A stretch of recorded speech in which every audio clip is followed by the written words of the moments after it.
Halo guys, selamat datang kembali di Hits Movie. Pada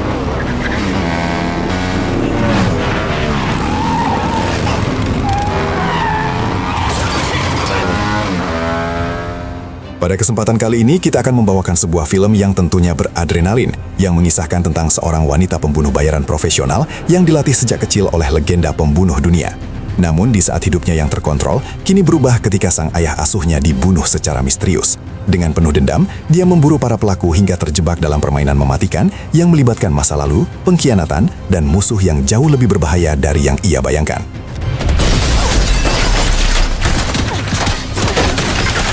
Namun bagaimana kisahnya? Tanpa basa-basi lagi, siapkan kopi kalian, langsung saja kita simak alur ceritanya.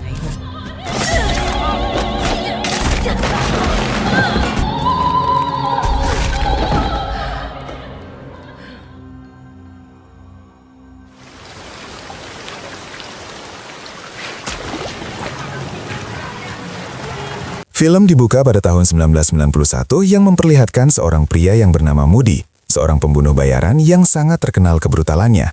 Saat ia sedang kembali ke markasnya, tanpa sengaja ia melihat ada beberapa orang tewas dengan mengenaskan. Saat menyelidiki lebih lanjut, ia juga menemukan anak perempuan di dalam lemari yang ternyata memiliki nama yaitu Anna.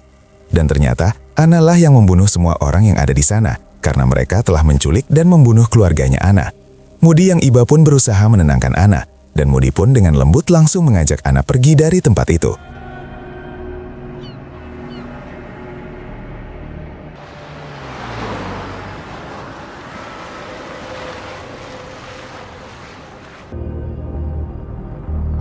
Hingga 30 tahun telah berlalu di Rumania, kita akan melihat ada pria yang sedang diculik. Sebut saja namanya Eko. Lalu penculik Eko meminta tebusan 3 miliar kepada bapaknya. Mendengar itu, tanpa pikir panjang, bapaknya Eko yang bernama Oki langsung mengirim anak buahnya untuk berangkat ke pertemuan yang telah dijanjikan itu. Dari sini kita bisa tahu bahwa Oki bukanlah orang yang bisa dipandang remeh. Saat anak buah Oki mengecek mobil penculik, di sana tidak ada Eko, hanya ada seorang wanita, yaitu Anna. Setelah memastikan Anna aman tanpa senjata, mereka kemudian membawa Anna untuk menemui Oki. Oki kemudian menyampaikan bahwa dia sudah menyiapkan uang yang mereka mau dan mengancam akan mengambil uang itu kembali jika anaknya sudah ia dapatkan. Tapi tidak disangka, Anna menjawab jika ia datang bukan untuk uang, akan tetapi untuk... Dengan santainya, Anna berjalan keluar dari rumah Oki padahal masih banyak penjaga yang tentu saja siap untuk membunuhnya. Namun ternyata...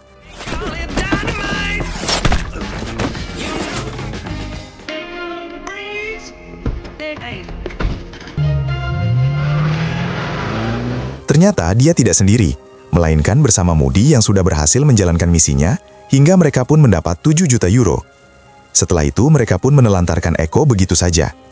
Mereka yang sejak dulu telah berkeliling dunia untuk menjadi pembunuh bayaran profesional, memutuskan untuk hidup dengan damai seperti manusia pada umumnya di London. Dan kini Anna tinggal di apartemen dan menyambung hidup dengan menyewa sebuah toko untuk berjualan buku. Sementara Moody tinggal di rumah yang sangat megah. Lalu saat ulang tahun Moody, Anna memberi hadiah berupa gitar tua yang sangat diinginkannya dari dulu. Sejak anak kecil, Moody selalu bercerita dia ingin hidup tenang sambil memainkan gitar tua, dan kini mimpinya sudah terkabul. Namun tidak disangkanya lagi, Moody memberikan sertifikat toko yang disewa Anna yang berarti toko tersebut sudah sepenuhnya milik Anna. Namun ternyata Moody tidak memberikannya begitu saja, melainkan ia meminta tolong Anna untuk mencari seseorang yang bernama Lukas, yang merupakan anak dari mafia bernama Samsul yang dulu pernah ia bunuh. Ia yang merasa bersalah pun kini ingin menebus dosanya dengan merawat Lukas. Tanpa pikir panjang, Anna langsung menerima tawaran itu dan bersedia membantu si Moody.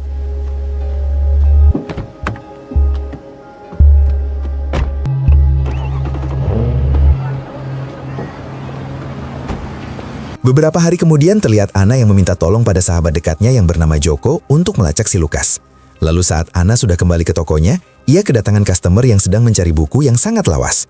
Pria itu bernama Budiman, tapi ternyata itu hanya akal-akalan Budiman saja yang ingin berkenalan dan mendapatkan nomor telepon Anna. Anna lalu kembali menemui Joko untuk mengambil informasi tentang Lukas yang sudah disiapkan di sebuah flash disk. Malam harinya Anna datang ke rumah Moody untuk membuka bersama informasi yang didapat. Tapi sesampainya di sana, Anna di sana merasa ada yang janggal. Dan ternyata...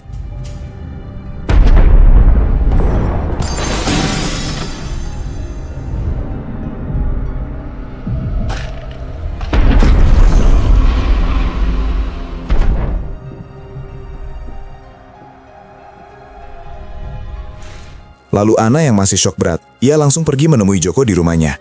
Namun nasib Joko jauh lebih mengenaskan. Ia tewas gosong terpanggang di setrikaan laundry, merasa ada yang tidak beres. Dengan segera ia langsung ke tokonya untuk berkemas. Tapi sialnya,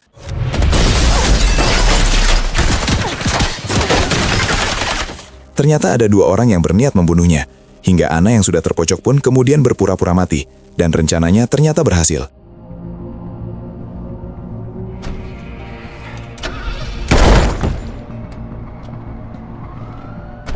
Lalu keesokan harinya, Ana ke perpustakaan kota untuk memeriksa informasi yang sebelumnya diberikan oleh Joko. Dari informasi yang didapat itu, kita bisa mengetahui bahwa Lukas lahir pada tanggal 5 Februari tahun 1990. Kemudian ia pernah dibawa ke rumah sakit Quateria tahun 1999. Lalu ayahnya yaitu si Samsul, yang dulu dibunuh oleh Moody pada tahun 1991, yang merupakan seorang mafia penjual senjata kimia yang pernah masuk untuk para pemberontak di Vietnam. Dia dulu tewas saat mobilnya diledakkan oleh Moody sebelum ia diadili atas kejahatan yang ia lakukan. Dari data ini, Ana yakin bahwa kematian Moody ada kaitannya dengan semua ini. Lalu dia pun menyelidiki seorang pengusaha bernama Josie, yang melanjutkan bisnis milik Samsul. Lalu Ana pun langsung berangkat ke Vietnam.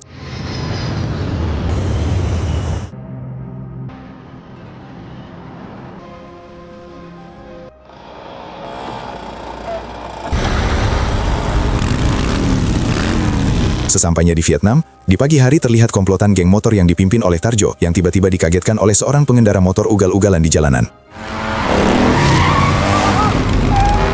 Mereka yang tidak terima dengan penuh amarah, mereka langsung mengejar pengendara motor tersebut hingga mereka pun berhasil menemui orang itu yang sudah menunggu di suatu tempat, yang ternyata ia adalah Ana. Ternyata, Ana merupakan sahabat baiknya Tarjo.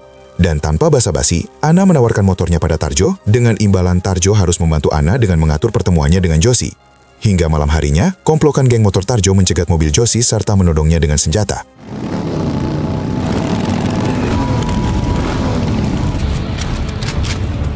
Namun, tidak disangkanya, Ana hanya memberikan kartu namanya lalu pergi begitu saja. Beberapa hari telah berlalu, akhirnya Josie pun menghubungi Ana yang meminta Ana untuk datang langsung ke kantornya. Setelah melewati pemeriksaan yang menjengkelkan, Ana lalu dibawa masuk ke ruangan Josie.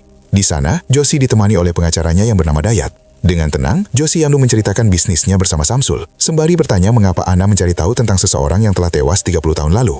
Lalu Ana menjawab jika yang ia cari bukanlah si Samsul, melainkan anaknya yang bernama Lukas. Tanpa diduga, Dayat yang mendengar hal itu langsung menembak Josie. Lalu Dayat bertanya siapa Ana sebenarnya. Namun, tiba-tiba,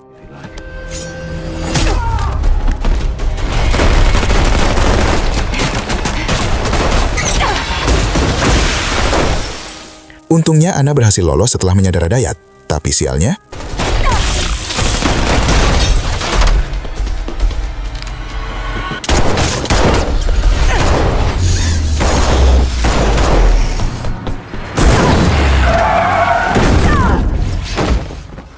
dan pada akhirnya Ana pun tertangkap, serta dipaksa untuk memberitahu mengapa ia mencari Lukas.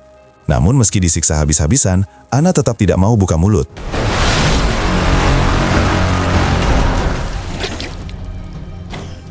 Tidak lama kemudian, tidak disangkanya Budiman yang pernah minta nomor Ana sebelumnya di toko buku datang ke sana. Budiman memberitahu kalau dia dan Dayat bekerja untuk orang yang sama.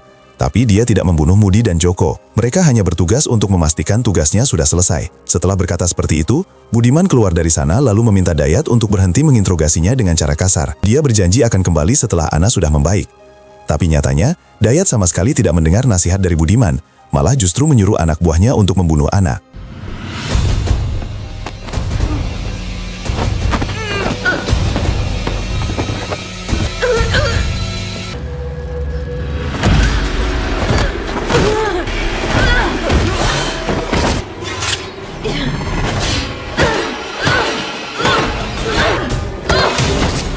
Alhasil Ana pun mampu melawan mereka dan berhasil keluar dari tempat itu. Lalu saat Budiman kembali ke sana, ia pun sangat yakin bahwa Ana pasti akan segera kembali untuk membunuh mereka satu persatu. Sementara itu, Ana yang berhasil kabur langsung bersembunyi di rumah Tarjo. Ia pun menceritakan tentang masa kecilnya yang dibantu oleh Moody melarikan diri hingga dirawat sampai besar. Oleh karena itu, ia merasa berutang budi kepada Moody. Karena itulah, ia pun bertekad untuk membunuh pembunuh Moody yang sudah ia anggap seperti ayahnya sendiri. Lalu pagi harinya, Ana pergi ke panti asuhan yang merupakan tempat Lukas dirawat dari dulu. Ia menyamar sebagai PNS yang bertugas untuk melakukan pengecekan data. Dari sana, ia pun mendapat berkas data dari Lukas, yang ternyata pernah keluar dan masuk kembali dengan nama yang berbeda, yaitu Christian. Anna kemudian dibawa untuk bertemu dengan Lukas, yang ternyata sejak usia 6 tahun, Lukas tidak bisa berkomunikasi, karena ia bisu, tuli, dan buta. Lalu saat Anna kembali, ia ditelepon oleh Budiman untuk mengajaknya kencan dengan alasan akan memberitahu informasi yang selama ini Anna cari. Hingga malam harinya, Anna bertemu dengan Budiman di sebuah kafe. Di situ terlihat Anna yang mencari aman, dengan menodongkan pistolnya dari bawah meja dan meminta Budiman untuk menceritakan semuanya. Namun ternyata Budiman yang mencari aman pun juga menodongkan pistolnya. Karena dirasa tidak kondusif, mereka pun memutuskan untuk menunda kencan mereka. Tidak disangkanya, Dayat pun mengetahui pertemuan itu. Lalu tanpa pikir panjang, ia pun langsung menyuruh anak buahnya untuk membunuh Budiman.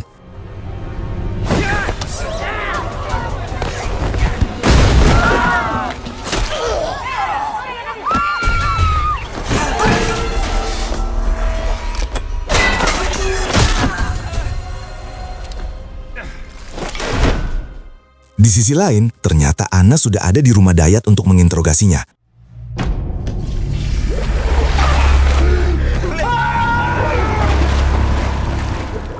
Lalu pada saat Budiman datang ke rumah Dayat, sempat kaget berat saat mengetahui Dayat sudah tewas mengenaskan. Lalu tidak lama kemudian, Anna menelponnya yang memberitahu jika Anna sudah tahu semua informasi yang ia butuhkan. Tidak hanya itu saja, karena ternyata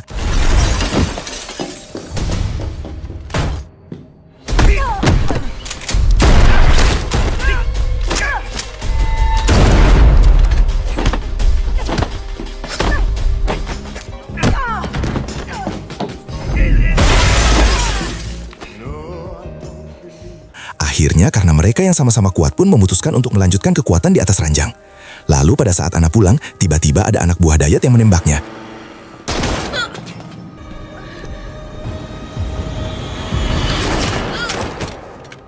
Untung saja ada seseorang yang menolongnya, dan tidak disangkanya, ternyata itu adalah Moody. Anna yang masih tidak menyangka, langsung memeluk Moody erat-erat. Sesampainya di rumah, saat sedang mengobati luka Anna, Moody pun bercerita bagaimana ia bisa selamat. Ternyata ia memalsukan kematiannya dengan cara menghancurkan wajah orang yang mengincarnya, seolah-olah yang tewas tersebut adalah Moody. Sementara itu di tempat lain, Budiman sedang berdiskusi dengan bosnya tentang Anna yang ternyata bos Budiman tersebut adalah si Samsul.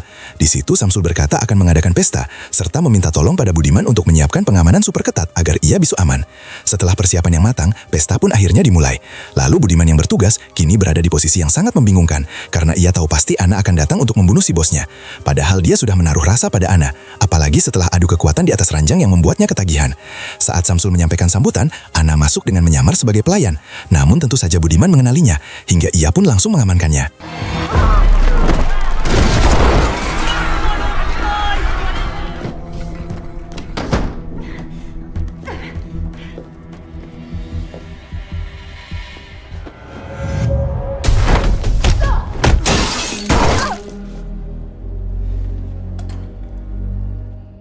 Lalu Samsul yang sedang bersembunyi sambil mengawasi CCTV, tiba-tiba dikagetkan dengan kedatangan Moody. Ternyata, dulu yang membayar Moody adalah si Samsul, yang meminta Moody untuk memalsukan kematiannya, sehingga ia terlepas dari hukuman penjara. Kini Moody kembali mendatangi Samsul untuk meluruskan misinya dulu, yaitu membunuh Samsul tanpa dipalsukan lagi. Sementara itu, Budi yang berhasil memojokkan Anna pun langsung bertanya, mengapa Anna tidak langsung membunuh Samsul, padahal tadi dengan mudahnya Anna bisa melakukan itu. Dengan tenang Anna menjawab, jika itu bukan rencana mereka, karena rencana mereka adalah Moody ingin menebus dosa-dosanya yang telah membiarkan Samsul hidup.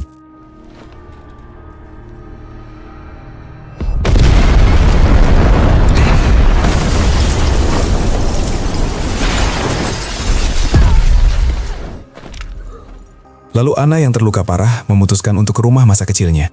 Di sana ia teringat kembali bagaimana seluruh keluarganya dihabisi tepat di depan matanya dengan sangat sadis. Untungnya, dia berhasil mencuri pistol lalu membunuh semua penjahat yang ada di sana. Hingga kemudian ia yang masih ketakutan ditemukan oleh Moody. Lalu ingatan dan kenangan Anna dipecahkan oleh kedatangan Budiman. Di situ Anna berkata bahwa ia sudah lelah.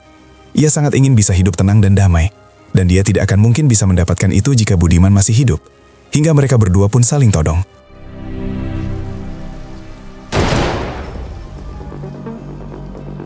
Dan film pun tamat. Dari film ini kita belajar bahwa masa lalu boleh keras, akan tetapi pilihan kita hari ini yang menentukan siapa diri kita. Maka dari sini patut dipertanyakan, apakah kita hidup sebagai bayangan luka atau berdiri untuk kekuatan yang baru? Ayo pikirkan secara logika. Itu saja ya guys.